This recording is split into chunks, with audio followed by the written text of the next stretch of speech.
Happy thoughts. ईश्वर के आशीर्वाद से आप सभी बहुत खुश होंगे, सुरक्षित होंगे और प्रसन्न होंगे। यह वीडियो जो है आपके लिए बनाया गया है और इस वीडियो में हैप्पी थॉट्स, ईश्वर के आशीर्वाद से आप प्रसन्न होंगे, खुश होंगे। यह वीडियो आपके बिजनेस लॉ की तैयारी के उद्देश्य से बनाया गया है, व्यावसायिक संनियम। इसमें विशेषता यह है इस वीडियो की कि इसमें आपको मल्टीपल चॉइस क्वेश्चंस, बहुविकल्पी प्रश्न के बारे में गाइडेंस दिया जाएगा। और जो पहला चैप्टर है बिजनेस लॉ का, आज हम एक सीरीज़ स्टार्ट कर रहे हैं। आगे यह सीरीज़ निरंतर जारी रहेगी, आपको इससे संबंधित वीडियोस मिलते रहेंगे। तो फटाफट से हम ऑब्जेक्टिव्स लेंगे जिनके बारे में विश्लेषणात्मक रूप से आपको बताया जाएगा। इन ऑब्जेक्टिव्स की विशेषता ये है कि ये विभिन्न प्रकार की पुस्तकों से कलेक्ट किए गए हैं।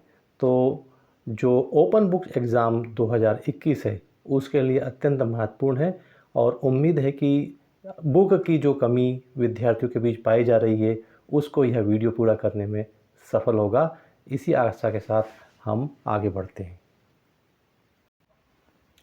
इस वीडियो की डिज़ाइनिंग इस प्रकार से की गई है कि आपको बहुविकल्पी प्रश्नों में से केवल आंसर हम लोग उस पर डिस्कस करेंगे ताकि आंसर ही हम लोगों को याद रहे। तो पहला बहुविकल्पी प्रश्न MCQ लेते हैं। एक अनुबंध की परिभाषा की धारा है। आप सभी जानते हैं अनुबंध अधिनियम 1872 है और उसकी विभिन्न धाराओं में अनुबंध को परिभाषित किया गया है। और जो भी व्यक्ति ठहराव करते हैं, अनुबंध करते हैं, स्वीकृति देते हैं, उसके लिए अलग अलग धाराएं। तो यहाँ पर पहला प्रश्न बनता है कि एक अनुबंध की परिभाषा कौन सी धारा में की गई है। भारतीय अनुबंध अधिनियम 1872 की कौन सी धारा में इसको परिभाषित किया गया है। तो इसका आंसर है, आगे बढ़ते हैं हम लोग, धारा 2H। अनुबंध अधिनियम की धारा 2H। सीधे सीधे हम उत्तर याद रखेंगे क्योंकि 4 विकल्प हम यदि जाते हैं तो 4 विकल्प में हम लोग फंस सकते हैं। इसलिए हमें मल्टीपल चॉइस क्वेश्चन में उत्तर को याद करने की कोशिश करना चाहिए ताकि हमारा ध्यान एक ही स्थान पर रहे। तो धारा 2H में ये कहा गया है कि प्रत्येक ठहराव जो कि राजनियम द्वारा प्रवर्तनीय होता है अनुबंध कहलाता है। यानी कि ऐसा ठहराव जिसको कि हम कानून के द्वारा प्रूव करवा सकते हैं, परिवर्तनीयता के रूप में परिवर्तनीय करा सकते हैं। इसी वीडियो के अगले भाग में, जो कि इस वीडियो में ही संलग्न है, अंग्रेजी माध्यम के, इंग्लिश मीडियम के स्टूडेंट्स के लिए भी, इंग्लिश में भी हमने इस वीडियो के आंसर्स और क्वेश्चंस बनाए हैं। तो वो चिंता न करें, आपको जितने भी वीडियोस मिलेंगे वो हिंदी और इंग्लिश दोनों में ही जारी किए जाएंगे। तो जो अनुबंध है उसको धारा 2H के अंतर्गत परिभाषित किया गया है। नेक्स्ट क्वेश्चन लेते हैं हम लोग। बिना प्रतिफल के ठहराव होता है, यानी ऐसा ठहराव जिसमें किसी प्रकार का कोई प्रतिफल न हो। यानी जो दो पक्षकार हैं उन्होंने आपस में कंसिडरेशन यानी कि प्रतिफल का आदान प्रदान न किया हो, तो ऐसा ठहराव किस प्रकार का होता है। ऐसा ठहराव जो कि बिना प्रतिफल का ठहराव होता है वो वाइड या व्यर्थ होता है। उसमें किसी प्रकार का कोई भी कानूनी इसमें कोई प्रावधान नहीं हो पाता है, उसको कानून के द्वारा प्रूव नहीं करवाया जा सकता है। उसको बोलते हैं हम व्यर्थ ठहराव, जिसमें किसी प्रकार का कोई प्रतिफल का आदान प्रदान नहीं किया गया हो। नेक्स्ट आता है, बाजी लगाने के ठहराव होते हैं। 4 ऑप्शन पे हमको नहीं जाना है, हमें केवल सही आंसर याद रखना है और वो भी विश्लेषणात्मक तरीके से याद रखना है। तो ऐसे ठहराव जिसमें शर्त लगाई गई हो, और वो भी ऐसी शर्त जिसको निभाना बहुत ही असंभव है, वो बहुत ही कठिन हो, तो ऐसे ठहराव बाजी लगाने के ठहराव होते हैं। जैसे कि मैं चांद को तोड़ कर ले आऊँगा, मैं समुद्र पी जाऊँगा, वगैरह वगैरह। तो इस तरह के जो ठहराव होते हैं जिसमें संभावना बिल्कुल नगण्य होती है, उस प्रकार के जो ठहराव होते हैं वो स्पष्ट रूप से व्यर्थ घोषित, क्लियरली स्पष्ट रूप से व्यर्थ घोषित होते हैं। तो यहाँ पर हमें ये याद रखना है कि जो बाजी लगाने के ठहराव होते हैं वो स्पष्ट रूप से व्यर्थ घोषित होते हैं। फॉर एग्ज़ाम्पल, यदि नरेंद्र महेश से ये बोले कि मैं तुम्हें 50,000 रुपये दूंगा, तुम उस पुल को तोड़ करके दिखाओ जो कि यमुना नदी के ऊपर बना हुआ है, तो इस प्रकार के जो ठहराव होंगे वो स्पष्ट रूप से व्यर्थ होंगे। नेक्स्ट लेते हैं, अनुबंध में जो ठहराव होता है, अनुबंध में जो ऐसा ठहराव जो कि प्रतिफल से प्रतिफल जिसमें शामिल हो और उसका लिखित डैश डैश होना आवश्यक है।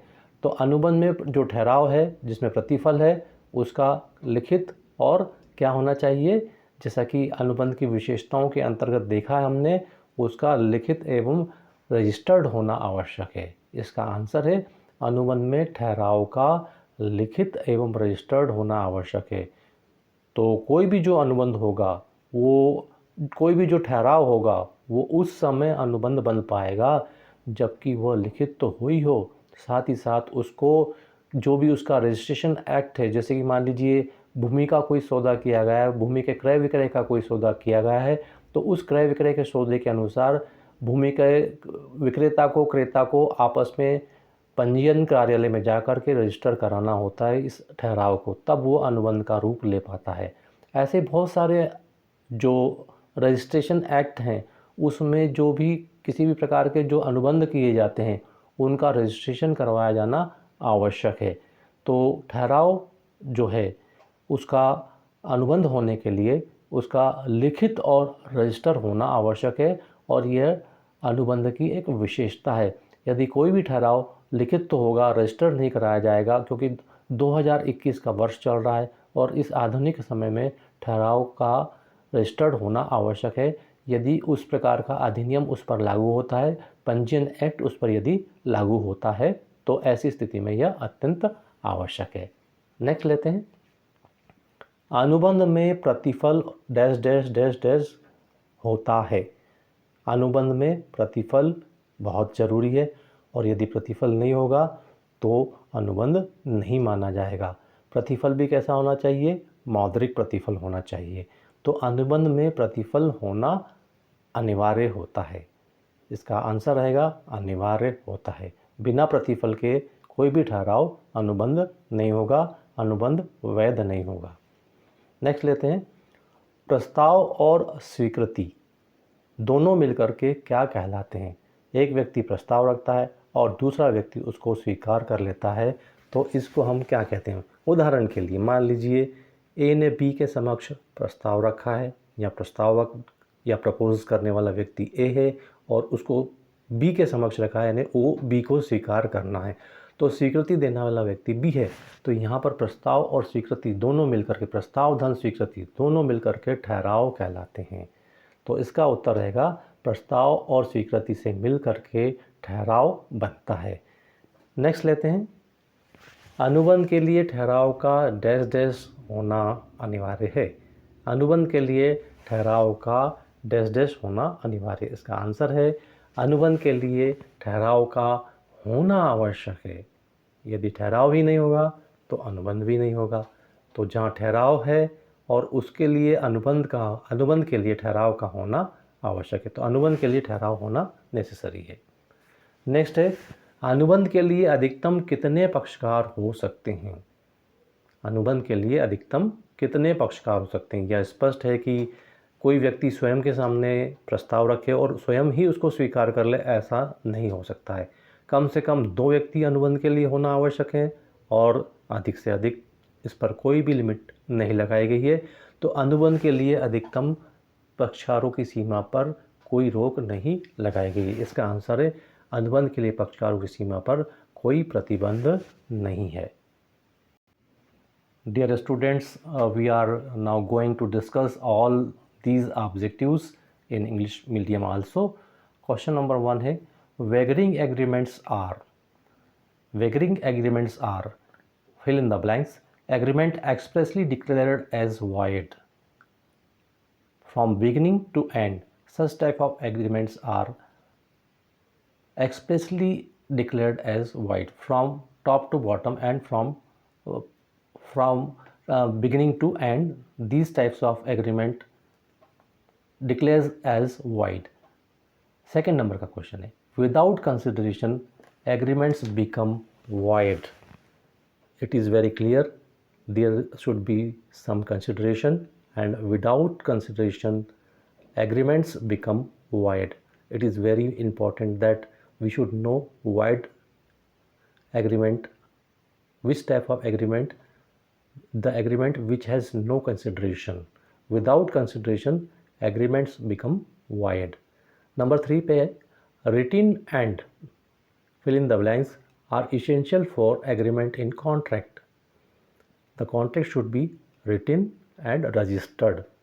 If there is requirement under any type of act, the contract should be written and registered. Next, consideration is fill in the blanks in a contract.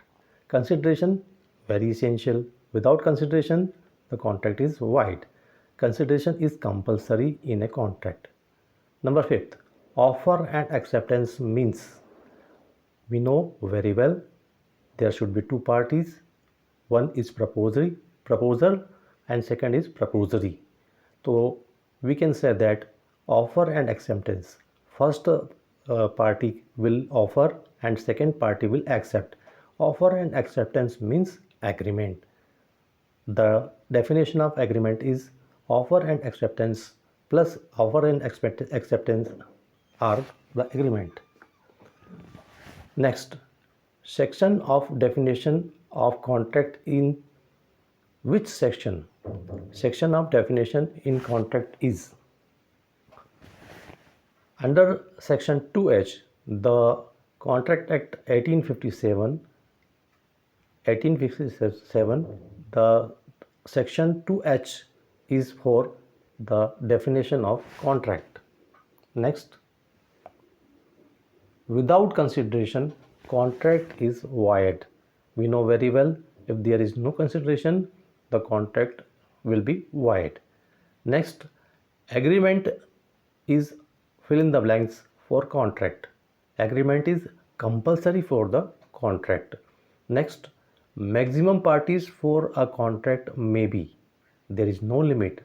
Minimum 2 persons can do contract and no limit for the contract of persons. Next, fill in the blanks becomes the form offer and acceptance. Promise. You know very well if there is offer, there should be acceptance. If offer made and acceptance given, then it will become a promise. We know very well if A offer to B and B accepted, that will be called as promise.